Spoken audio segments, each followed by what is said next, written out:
Hello friends. आज मैं क्या वोइंग इस बार चीट करेगा का 8th पार्ट लेकर हाजिर हूँ। कुछ लिसनर्स ने कंप्लेंट की है कि उनको ये स्टोरी समझ नहीं आ रही है। एक्चुअली ये स्टोरी सुनने से पहले आप लोगों को क्या वोइंग ने लाजान को चीट किया सुन लेनी चाहिए। उससे आपको ये स्टोरी अच्छे से समझ आएगी। वो स्टोरी एक शॉर्ट स्टोरी थी जिसमें सब कुछ डिटेल्स में नहीं बताए गए थे। इस स्टोरी में फ्लैशबैक में उन सब चीज़ों को एक्सप्लेन की जा रही है और साथ में प्रेजेंट टाइम में क्या चल रहा है वो बताया जा रहा है। जिन लोगों को स्टोरी समझ आ रही है वो लोग प्लीज़ कमेंट करके बताएं कि उनको स्टोरी कैसी लग रही है। स्टोरी ज़्यादा लंबी नहीं चलेगी, फ्लैशबैक भी इसी पार्ट में ख़त्म हो जाएगा। पिछला पार्ट पूरा ही फ्लैशबैक था। ये पार्ट प्रेजेंट टाइम में शुरू हो रहा है और फ्लैशबैक में ख़त्म होगा। जियान चेंग के साथ मारपीट करते टाइम वुई वुक्सन के पैर में चोट लग गई थी, जिसके वजह से वो थोड़ा लंगड़ा के चल रहा था।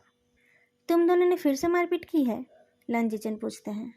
वुई वुक्सन और जियान चेंग की मारपीट को 2 दिन बीत गए थे, पर लन जिचन वुई वुक्सन को देखते ही समझ गया क्या हुआ होगा। लन जिचन वुई वुक्सन के 30th बर्थडे पर नहीं आ पाया था और जियान चेंग भी बी सिटी में आया हुआ था, इसलिए लन जिचन बिजनेस ट्रिप से सीधा बी सिटी आ गया था। ऐसी बात नहीं है भैया, वुई वुक्सन बोलता है। आपको तो पता ही है मैं कितना हड़बड़ाता हूँ। मैं बस सीढ़ियों से गिर गया था। लन जिचन के सामने झूठ बोलना थोड़ी मुश्किल है उसके लिए, पर वुई वुक्सन कोशिश करता है मारपीट वाली बात छुपाने की। लन जिचन हंस देता है। जान ये बात मान लेगा? वुई वुक्सन जवाब नहीं देता, पर मन में सोचता है उसके आने से पहले थोड़े ज़्यादा डोज में पेन किलर ले लूँगा। चेंग को तो कोई अकल कभी आएगी नहीं, लेकिन तुम तो ऐसे काम मत किया करो। अब 3 बच्चे हो गए हैं तुम्हारे, लन जिचन बोलते हैं। और मैं बूढ़ा भी हो रहा हूँ, वुई वुक्सन सीरियस होकर बोलता है। लन जिचन जोर से हंस देता है। अगर तुम बूढ़े हो रहे हो तो मैं तो मरने वाला हूँ। ऐसा मत बोलिए भैया, अभी तो आपको और बच्चे पालने हैं, वुई वुक्सन बोलता है। तुमने बात की थी उससे? उसी बात पे मारपीट हुई तुम दोनों में? लन जिचन पूछता है। नहीं नहीं, वुई वुक्सन बोल उठता है। मारपीट का रीज़न वो नहीं बता सकता। वो बोलता है मैंने उससे बात की है, आप भी एक बार शांति से बात कर लीजिए उससे, मान जाएगा वो बस जिंगी को नेग्लेक्टेड फील नहीं कराना चाहता है। जियन चेंग को बस जिंगी की फिक्र रहती है। अगर जिंगी की माँ ने उसकी थोड़ी भी फिक्र की होती। लन जिचन गहरी सांस छोड़कर बोलता है। तो आपको मेरा भाई नहीं मिलता ना, वही वुक्सन बोलता है। ये बात तो है, पर वो मिल कहाँ रहा है मुझे? लन जिचन पूछता है। जैसे ही उसे पता चला कि लन जिचन बी सिटी आ रहा है, जियान चेंग वहाँ से भाग गया था। 4 साल हो गए थे उसकी और लन जिचन की शादी को, पर जियान चेंग अपने हस्बैंड के सामने खुद को ठीक से खोल नहीं पा रहा था। वो मुझसे भागा फिर रहा है। मैं सोच रहा था यहाँ एक दिन रुकूंगा उसके साथ, लन जिचन बोलता है। वुक्सियन, मैं इस बार जान से नहीं मिल पाऊंगा। मुझे अभी घर वापस जाना पड़ेगा, नहीं तो फिर से कहीं भाग जाएगा। ठीक है भैया, वही वुक्सन बोलता है। चलो मैं तुम्हें प्लांट तक ड्रॉप कर देता हूँ, तुम्हें ड्राइव करने की ज़रूरत नहीं है, लन जिचन बोलता है। वही वुक्सन उनकी बात को नहीं टाल सकता।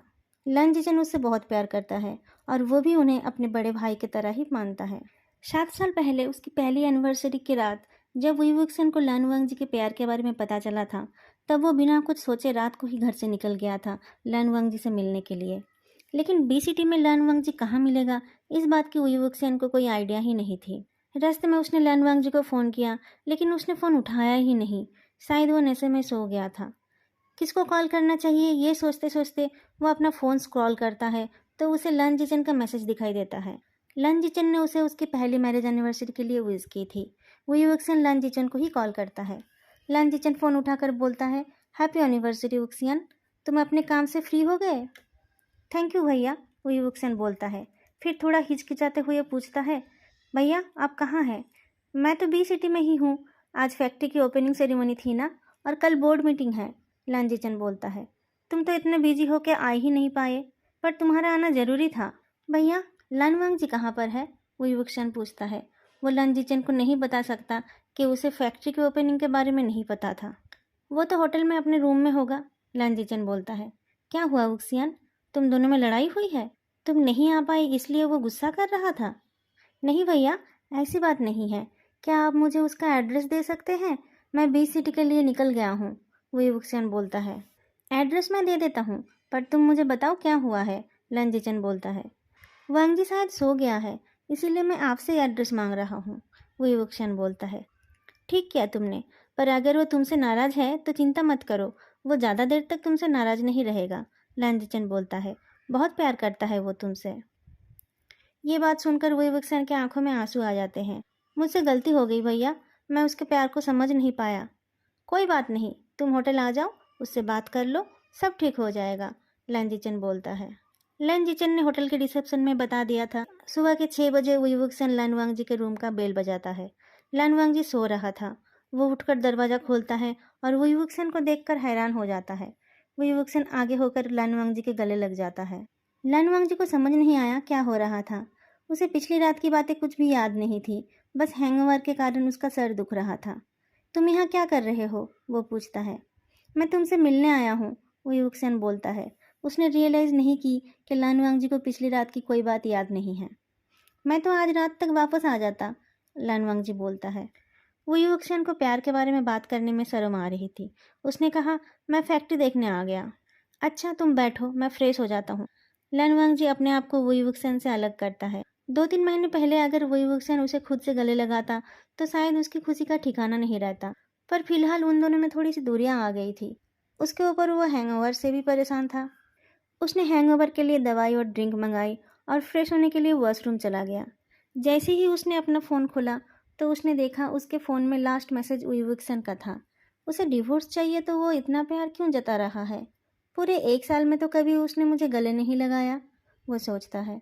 जब वो फ्रेश होकर बाहर आता है तब तक उसकी ड्रिंक आ गई थी और वुईवुक्सन ने ब्रेकफास्ट ऑर्डर कर दिया था। वुईवुक्सन चुपचाप बैठा हुआ था। उसे समझ नहीं आ रहा था वो क्या बोले। फिर उसे याद आया कि उसकी बॉडी को जुएयांग ने छुआ था। वो जल्दी से नहाने चला जाता है। ब्रेकफास्ट करते हुए लानवांगजी पूछता है, डिवोर्स सेटलमेंट के लिए क्या क्या चाहिए तुम्हें? डीसीटी वाला घर चाहिए? और पैसे कितने चाहिए?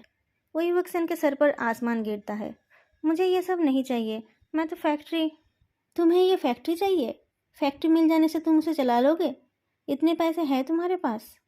ओह, तुम्हारा बॉयफ्रेंड भी तुम्हारे साथ होगा ना? ठीक है, मैं चाचा जी से बात कर लूँगा। आज बोर्ड ऑफ डायरेक्टर्स की मीटिंग है। ऐसे भी ये फैक्ट्री उन्होंने तुम्हारे लिए ही बनाई है, लानवांगजी बोलता है। वुईवुक्सन की आंखों में आंसू आ जाते हैं। कल रात तो तुम कुछ और बोल रहे थे। तुमने अपना मन बदल लिया? वो पूछता है। क्या कहा था कल मैंने? क्या देने का प्रॉमिस किया था? मुझे कुछ याद नहीं है। तुम बताओ तुम्हें क्या चाहिए? लानवांगजी पूछता है। तुम्हें कुछ याद नहीं है? वुईवुक्सन लानवांगजी की तरफ देखते हुए पूछता है।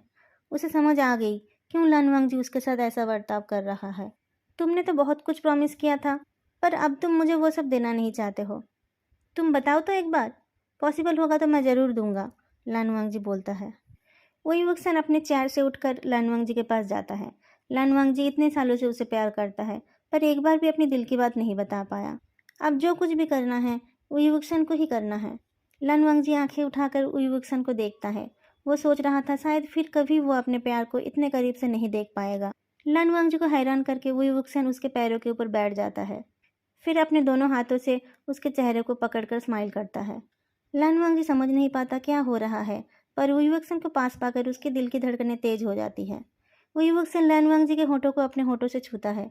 दोनों एक दूसरे को किस करने लगते हैं। वुईवुक्सन के लिए ये किस पहले की किस की तरह नहीं थी।